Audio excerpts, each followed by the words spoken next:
Hi, I am Chasen Hoffman from Group 9, and today we are presenting international business models. So let's get into it. Through surveillancing international business models, local newspapers and magazines can be introduced to new and innovative ways that news companies around the world are thriving in the switch from print to digital media. It is also a great way for aspiring journalists to stay on top of emerging trends. Countries around the world are adapting to the digital media age in their own unique ways, and their models can influence and shape the digital media in the US and promote global interconnectedness. China's largest digital entity, WeChat, has had incredible success through providing the benefits of multiple different digital media platforms in one. And Media, the second largest media company in Norway, has changed their previous business model to one that keeps them in an upward trend through their circulation revenue. Bristol Capital is a nonprofit local news organization in the UK that has succeeded in the switch to digital platforms by steadily bringing in revenue directly from their audience. Now let's take a look at China and their largest digital entity, WeChat. China is a nation full of censorship. The mainstays of our media landscape are unknown to most of the Chinese population. With services like Google, Facebook, and Twitter all banned, WeChat fills that void, providing Chinese users all the digital services they might need.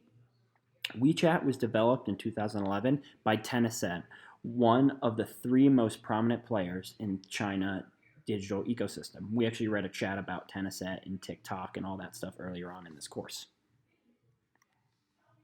So why is WeChat so successful?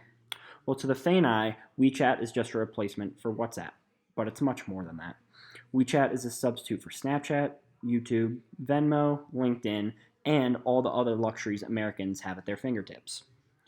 WeChat is able to offer everything needed to a Chinese citizen or business at any given point in the day.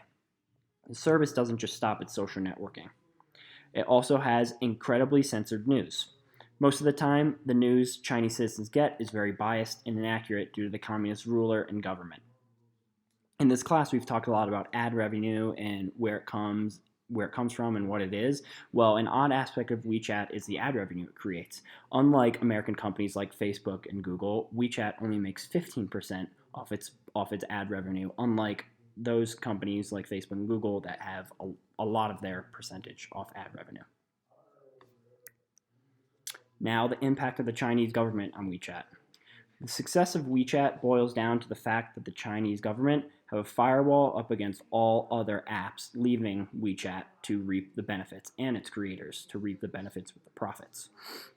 The business models of companies in China are similar to that of North Korea, not really the rest of the world. So they are like outliers. WeChat is critical to China's digital ecosystem, and its success is dependent on the country's communist agenda. Okay, so now we're going to talk about Amedia. Amedia is the second largest media company in Norway and the largest publisher in the entire country of Norway. The group's media reaches 1.9 million readers daily. Amedia's local newspapers are gathered in 9 regions with regional management with responsibilities for advertising, marketing, consumer market, as well as finance and administration.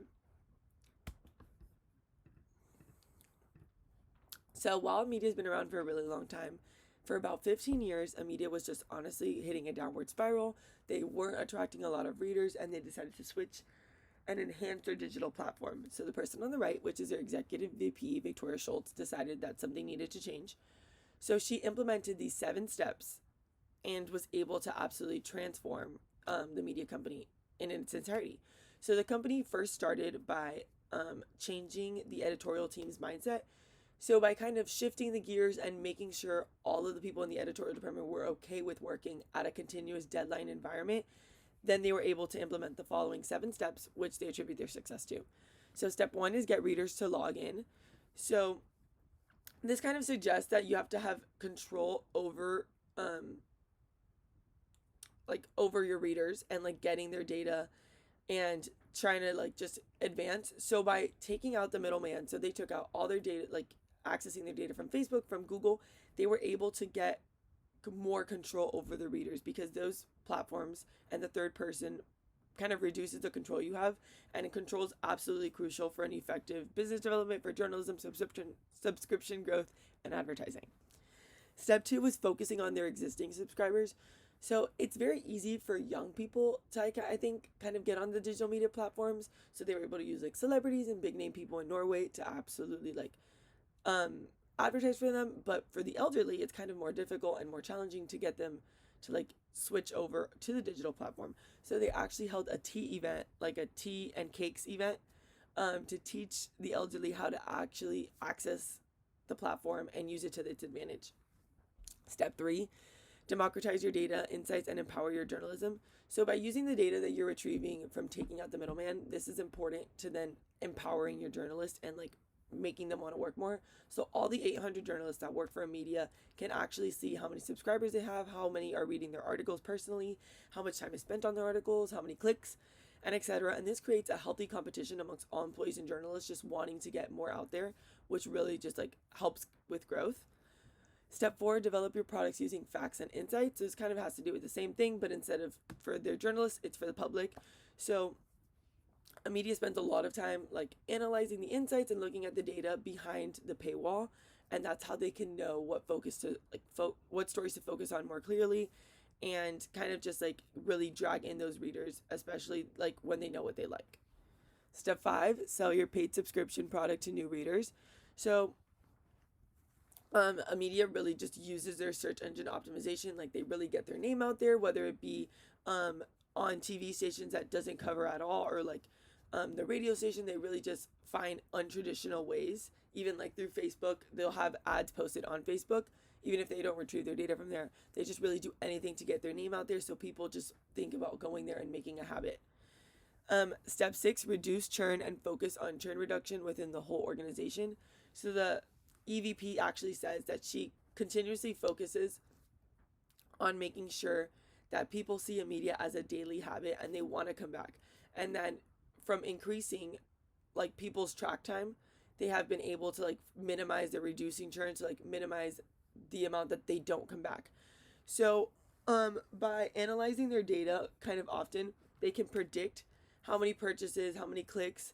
So this has kind of like helped them pave the way for making sure people come back. So this is basically like ties back to the data, and how by taking out Facebook and the third party from the middleman, like taking out the middleman, really just has opened all these doors for this company in Norway. And step 7, do the same thing with advertising. So kind of just making it a habit for your advertisers to use your data and to use it to your advantage and leverage. And then now we have the impact, like what did it actually do? So it's actually really difficult for me to translate this because this was all in their language, but I found this little picture right here that kind of breaks it down about their revenue.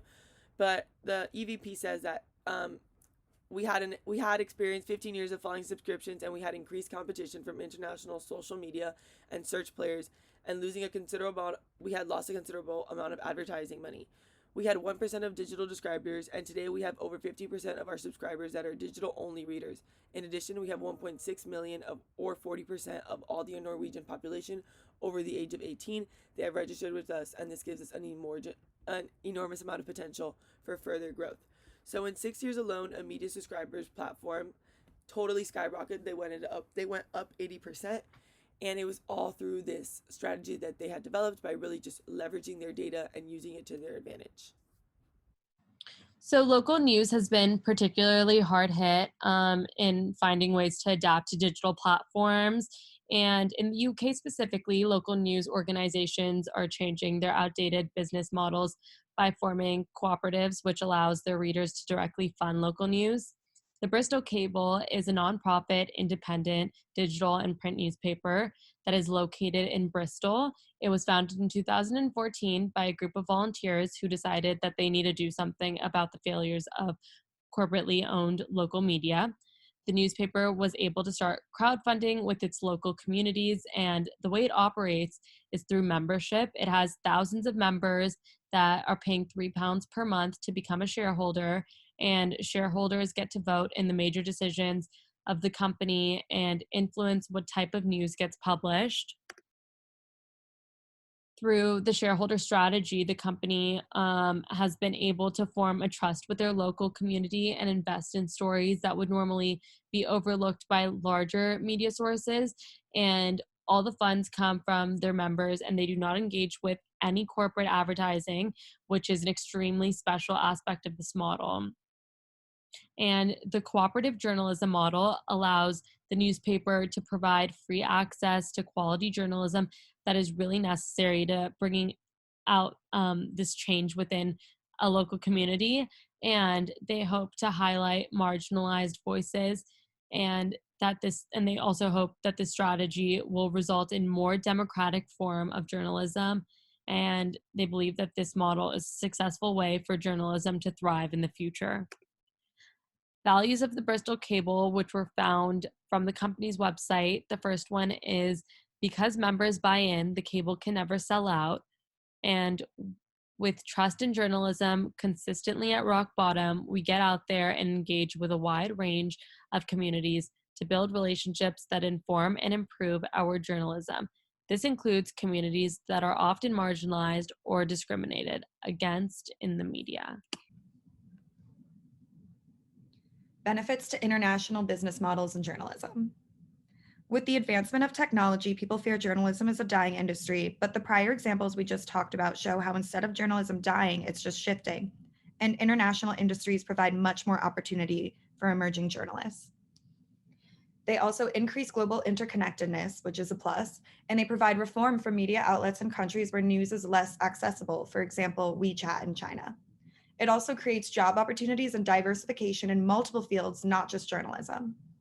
And it advances the journalist's career and network while ultimately having a lasting effect on global organizations. So it's beneficial to other countries, not just ourselves as journalists. Why this is relevant to S&E students. This provides a potential career path for journalism students either in a startup or established company. It's beneficial to expanding your network and field experience, and advances your career in other ways socially and culturally. You also get to travel, and it leaves room for more startups and creativity in the field. It's experimental, so great for younger journalists willing to take risks. We're in an age of change, so if you're interested in starting your own company, other countries still need news reform, like programs like WeChat, so this is a good field to look into. Potential career paths. Create a startup. As I just mentioned, digital journalism is growing rapidly and still needs reform in so many areas for so many different countries, including our own. So we're the generation that can create the next WeChat for other countries. If starting your own company is something that interests you, consider going international. The Knight Center International Symposium on Online Journalism is also a good place to start. This is a conference about the evolution of online journalism that allows students to hear from many panelists about their own companies and experiences, and helps create connections to get your foot in the door.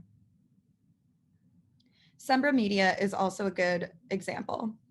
A company dedicated to Spanish voices specifically, they help independent media companies develop sustainable business models. So if you wanted to take a more advising route, companies like this promote other startups, which is a good place to start. The opportunities are endless because this industry is always shifting and changing, and we're the next generation that could be the next WeChat or any other Sembra Media or anything like that.